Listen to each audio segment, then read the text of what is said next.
मुरली अमृत की धारा है धारा, जो देती दुखों से किनारा। मुरली अमृत की। ओम शांति। आज है 12 जुलाई 2021 की सकार मुरली। मीठे बच्चे, बाप जैसा निरहंकारी और निष्काम सेवादारी कोई नहीं। सारे विश्व की बादशाही बच्चों को देकर खुद वानप्रस्थ में बैठ जाते हैं।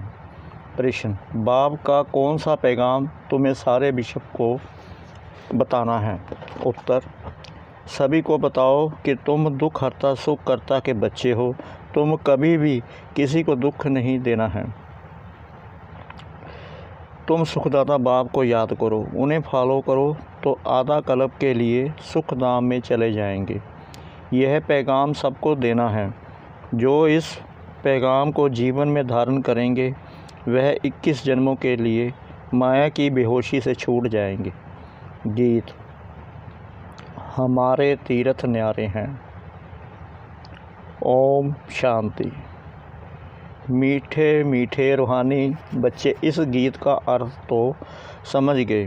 हम आत्माओं का वह बाप है, मुख्य है ही आत्मा। अभी तुम बच्चे जानते हो, हमारी आत्मा परमपिता परमात्मा के सन्मुख बैठी है। तुम्हारी सोल सुप्रीम सोल के सामने बैठी है। तुमको तो अपना शरीर है, इनको लोन लिया हुआ शरीर है। गुरु लोग मनुष्य को यात्रा पर ले जाते हैं। भक्ति मार्ग के ढेर गुरु हैं। भारत में तो स्त्री अपने पति को भी गुरु ईश्वर समझती है। बाप बच्चों को समझाते हैं, तुम बच्चे हो ना, समझते हो हम बेहद के बाप के बच्चे हैं। बेहद का बरसा फिर से लेने आए हैं। अभी हमें सदगति को पाना है, यह तो निश्चय है ना। सारी दुनिया दुर्गति में है, पतित है। पावन होने के लिए बुलाते हैं। तो भारत में कितने ढेर के ढेर गुरु हैं। कोई को 100 फॉलोअर्स, कोई के 500, कोई के 50 भी होते हैं, कोई के लाखों करोड़ों भी होते हैं। जैसे खोजो का अगाखा गुरु है, कितने उनके फॉलोअर्स हैं, कितना उनको रिगार्ड देते हैं। फिर भल कुछ भी करने वाला हो, लेकिन उनका मान कितना है। भक्ति मार्ग में गुरु अनेक हैं, फिर वह भी नंबरवार होते हैं। कोई की कमाई पद्मों की होती है, अगाखा की कमाई बहुत है। उनको हीरों में तोलकर दान किया था। उनके शिष्यों ने एक तरफ हीरे, दूसरी तरफ उनका गुरु। हीरे दान करते हैं, कितने हीरे होंगे। आजकल सोने में तो बहुत को वजन कर देते हैं। दूसरा प्लेटिनियम होता है, वह सोने से भी ज़्यादा कीमती होता है। वह भी वजन कर दिया था। गुरु का मर्तबा देखो कितना है। ऐसे गुरु लोग तो ढेर हैं। अब इस सतगुरु को तुम क्या देंगे? उनको वजन करेंगे, हीरे वजन कर देंगे। उनका वजन हो सकता है, उनका खुद का ही वजन नहीं है।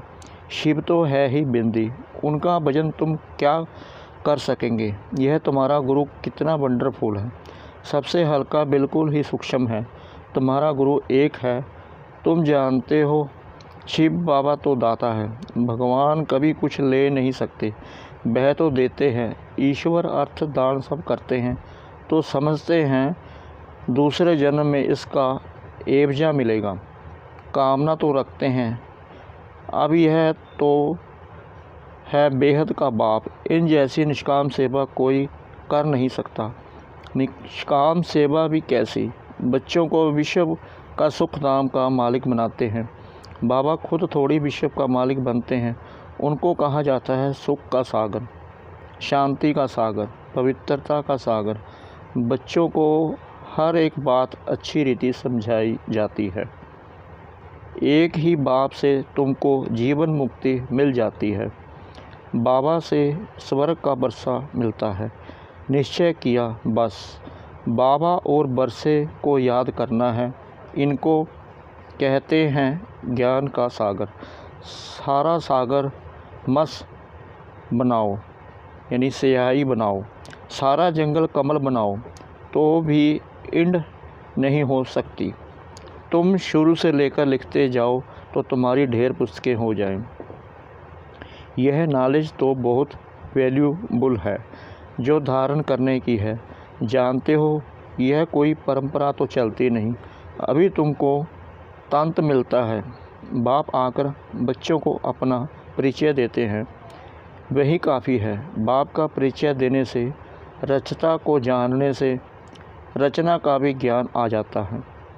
बुद्धि कहती है जो सतयुग में आते रहेंगे उनके पुनर्जन्म जास्ती होंगे। चक्कर में जो पहले आए होंगे वही आएंगे। इस चक्कर को भी अच्छी रीति समझना है। गीत में भी सुना हमारे तीर्थ न्यारे हैं, वह तो जन्म जन्मांतर तीर्थ यात्राएं आदि करते आए हैं। यह सिर्फ तुम्हारी एक जन्म की यात्रा है। इस रूहानी यात्रा में ज़रा भी कोई तकलीफ़ नहीं। ज्ञान देने वाला एक ही सतगुरु है।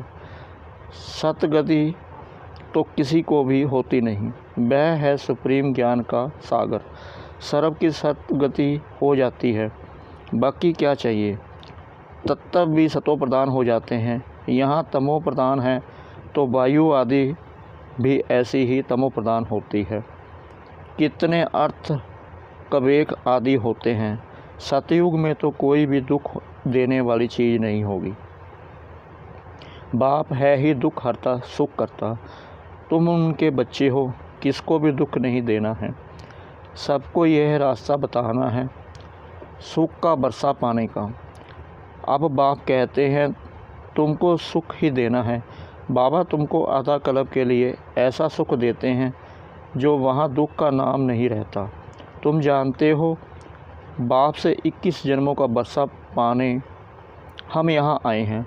तुम स्टूडेंट हो ना, तुम्हारे दिल में है कि शिव बाबा से स्वर्ग का सुख लेते हैं तो सब दुख दूर हो जाएंगे। बाबा हमको संजीवनी बूटी देते हैं सुरजित होने के लिए, फिर 21 जन्म कभी मूर्छित नहीं होंगे। वह संजीवनी बूटी है मन मना भाव, एक की याद। सर्व का सदगति दाता एक ही बाप है। उनको निराकार निरहंकारी कहा जाता है। जिस तन में आते हैं वह भी साधारण है। बाप कहते हैं dear children, I am your obedient father. बड़े आदमी हमेशा ऐसे लिखते हैं आई एम ओबीडियंट सर्वेंट। अपने को श्री कभी नहीं लिखेंगे। आजकल तो लिखते हैं श्री श्री फलाना। आप पे ही अपने को श्री श्री लिखते रहते हैं। यह बाप है निराकारी निरहंकारी। अब तुम उनके सन्मुख बैठे हो, जानते हो वह हमारा बाप टीचर सतगुरु है। बाकी तो सब भक्ति मार्ग के अनेक गुरु हैं। गुरुओं के भी गुरु होते हैं, इनका कोई गुरु नहीं। यह सतवार सत टीचर सतगुरु है। तुम जानते हो आत्मा ही संस्कार धारण कर रही है। बाबा भी आत्मा है ना, उनमें भी गुण हैं। तुम्हारे गुण अलग अलग हो जाते हैं। इस समय जो गुण तुम्हारे में हैं वही बाप के हैं। फिर सतयुग में तुम्हारे देवी गुण हो जाएंगे। बाप ज्ञान का सागर प्यार का सागर है। कृष्ण की महिमा अलग है। शिव बाबा को 16 कला संपूर्ण नहीं कह सकते, वह तो शिथिर है ही। बाप कहते हैं यह टाइटल तुम मुझे नहीं दे सकते हो। मैं थोड़ी भिखारी बनता हूँ जो फिर सर्वगुण संपन्न बनूँ। मेरी महिमा इन जैसी थोड़ी करेंगे। इस नॉलेज को जिन्होंने कल्प पहले सुना है वहीं आएंगे, आकर बाप से सुनेंगे और बाप को याद करेंगे। पिछाड़ी को हाय हाय कर रोते हैं, फिर जय जयकार हो जाती है। अभी तुमने यात्रा का भी राज समझा है। इस यात्रा से फिर तुम कभी मृत्यु लोक में लौटते नहीं हो। उन यात्राओं से फिर घर लौट आते हो। कितने मनुष्य स्नान करने जाते हैं। भक्ति का विस्तार देखो कितना है। जैसे झाड़ कितना बड़ा अथाह होता है, बीज तो बिल्कुल छोटा होता है, वैसे भक्ति का भी विस्तार है। ज्ञान का एक टुबका भी सदगति कर देता है। भक्ति में उतरते उतरते आधा कल्प लग जाता है। यहाँ तुमको सीढ़ी चढ़ने में 1 सेकंड लगता है। लिफ्ट कितनी अच्छी है, नीचे से एकदम ऊपर अपने घर ले जाती हैं। इसको कहा जाता है चढ़ती कला सर्ब का भला। सर्ब का सदगति दाता एक बाप ही है। अब ज्ञान भक्ति का फ़र्क देखा। ज्ञान भक्ति वैराग्य है ना, सन्यासियों का है हद का वैराग्य। बाप ने समझाया है वैराग्य 2 प्रकार का है। एक है हद का वैराग्य जिससे कोई सदगति नहीं होती। दूसरा है बेहद का वैराग्य जिससे तुम्हारी सदगति हो जाती है। अभी सदगति के लिए तुम बच्चों को श्रीमत मिलती है श्रेष्ठ से श्रेष्ठ बनने की। अब श्रेष्ठ दुनिया की स्थापना हो रही है श्रीमत पर। यह भ्रष्ट दुनिया रावण की मत पर बनी है। हम श्रेष्ठ बन रहे हैं। ये बातें तुम ही जानो, दुनिया बिल्कुल नहीं जानती है। तुम्हारे लिए तो कहते हैं यह ब्रह्म कुमारियाँ विनाश कराने वाली है। सचमुच विनाश तो होना ही है, इससे ही तो कल्याण होना है। कल्याणकारी बाप आते हैं तो महाभारी लड़ाई लगती है। कहेंगे हमने कहा था ना कि ब्रह्म कुमारियाँ विनाश करेंगी। बरोबर विनाश तो होना ही है। पुरानी दुनिया विनाश होगी, हम नई दुनिया स्थापन करते हैं। पुरानी के बाद नई ज़रूर है ही। कलप कलप विनाश होता है, तब ही भारत में स्वर्ग के दरबार खुलते हैं। परंतु वे लोग समझे कैसे? आगे चलकर बहुत समझेंगे। बाप जब आते हैं तो पुरानी दुनिया सारी स्वाहा हो जाती है। तुम्हारा यह यज्ञ तो वंडरफुल है जिसमें आहुति पड़नी है, यह भी तुम जानो और ना जाने कोई। विजय तो पांडवों की होनी है और सब खत्म हो जाएंगे। बाकी तुम पांडव रहते हो, फिर नई दुनिया में राज्य करते हो। यह नॉलेज बड़ी वंडरफुल है। सबका दुख हरता, सुख करता, सदगति देने वाला एक ही बाप है। कितना मीठा, कितना प्यारा बाप है। कहते आए हो मीठे बाबा, आप जब आएंगे तो आप पर हम बारी जाएंगे। मेरा तो आप, दूसरा ना कोई। इसका मतलब यह नहीं कि घर बार छोड़ यहाँ आकर बैठेंगे। नहीं, गृहस्थ व्यवहार में भल रहो। 7 रोज़ का कोर्स ले, फिर कहाँ भी जाओ मन मना भव। बाप को याद करना है और बरसा पाना है। बस याद की यात्रा में रहना है, इससे ही बेड़ा पार है। यह भी तुम जानते हो, पवित्र रहना है। छीछी खाना आदि नहीं खाना है। मुरली तो मिलती ही है, कोई समय मुरली नहीं भी मिलेगी। आफतें आएंगी, हंगामा आदि हो जाएगा तो मुरली मिल नहीं सकेगी। तुम इन आँखों से जो कुछ देखते हो वह नहीं रहेगा, सब भस्म हो जाएगा। प्रलय तो होती नहीं, दुनिया तो एक ही है, नई सो पुरानी होती है। न्यू वर्ल्ड ओल्ड वर्ल्ड कहा जाता है। अब तो कहेंगे यह ओल्ड वर्ल्ड है। बाकी थोड़ा समय है। वह कहते हैं कल्प की आयु लाखों वर्ष है। कलयुग के लिए कहते 40 वर्ष पड़े हैं। वास्तव में 5000 वर्ष का चक्कर है। तुम्हारी बुद्धि में सारी नॉलेज है। मनुष्य तो बिल्कुल पत्थर बुद्धि हैं। एक्टर्स होकर ड्रामा के क्रिएटर डायरेक्टर को ना जाने तो उनको क्या कहेंगे? वर्ल्ड की हिस्ट्री ज्योग्राफी कैसे रिपीट होती है, यह तो जानना चाहिए ना। जो अच्छी रीति जानते हैं, बुद्धि में धारण कर औरों को धारण कराते हैं, वह ऊंच से ऊंच पद पाते हैं। बाप कहते हैं जो नॉलेज मेरे में थी वह अब तुमको दे रहा हूँ। ड्रामा प्लान अनुसार मैं रिपीट करता हूँ। मेरा भी ड्रामा में पार्ट है, भक्ति मार्ग में भी पार्ट बजाया। अब तुमको आकर अपना और रचना के आदि मध्य अंत का परिचय देता हूँ। मैं भी ड्रामा के बंधन में हूँ। मैं आता ही एक बार हूँ अपना परिचय देने और रचना के आदि मध्य अंत का नॉलेज सुनाने। अच्छा, मीठे मीठे सिकिला दे बच्चों प्रति माता पिता बाप दादा का याद प्यार और गुड मॉर्निंग। रूहानी बाप की रूहानी बच्चों को नमस्ते। हम रूहानी बच्चों की रूहानी बाप दादा को श्रद्धा भरी, प्रेम भरी नमस्ते। ओम शांति। धारणा के लिए मुख्य सार की 2 बातें। नंबर 1, बाप समान ओबीडिएंट बनना है।